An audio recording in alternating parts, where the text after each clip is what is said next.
210 enfants de 2 écoles maternelles d'Ixelles sont en quarantaine. Les écoles 7 et 8 du Bois de la Cambre. Michel Gaillard, vous êtes sur place.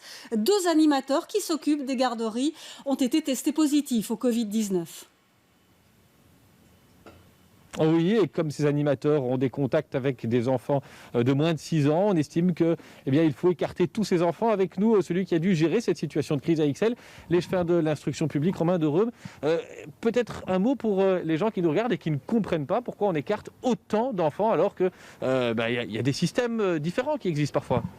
La situation que nous vivons a été prévue par la circulaire de l'Office de la naissance et de l'enfance, de l'ONE, et elle précise que pour les enfants de moins de 6 ans, lorsqu'ils sont en contact, ou qu'ils ont été en contact plutôt, avec un adulte qui a passé un test positif au Covid-19, ces enfants-là doivent être placés en quatorzaine.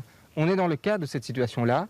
Elle a été prévue par les textes précédemment, et donc nous avons simplement appliqué les mesures sanitaires qui nous sont imposées par les niveaux de pouvoir supérieurs. Ça veut dire qu'il n'y a pas de crèche pour ces enfants. Vous comprenez la situation délicate pour les parents ?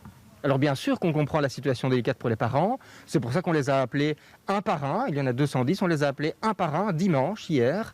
On a ensuite envoyé un mail récapitulatif avec l'ensemble des consignes et des conseils qu'on leur prodigue également. Et puis on a prévenu aussi tous les autres parents de l'école pour éviter que cette situation puisse inquiéter. Elle est prévue par les textes et donc nous appliquons les mesures. C'est difficile pour les parents, on s'en rend compte, on les a eu hier au téléphone, et bien sûr, du jour au lendemain, ils doivent trouver une solution de garde, mais c'est indispensable aussi de respecter ces mesures-là pour assurer la santé de tous à l'école. Toutefois, on n'est qu'au début de l'année. Est-ce que c'est tenable toute une année scolaire à ce rythme-là ? Est-ce que l'homme politique que vous êtes n'en voit pas aussi on n'en tire pas une petite conclusion ?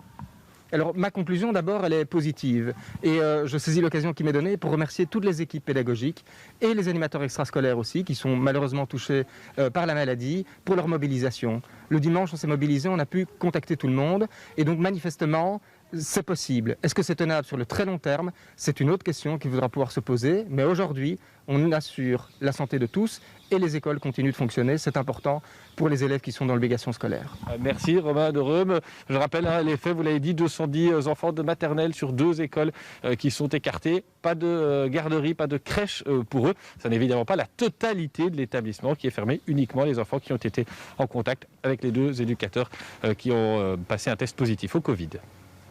Merci à vous, Michel Gaillard, pour ces précisions en direct.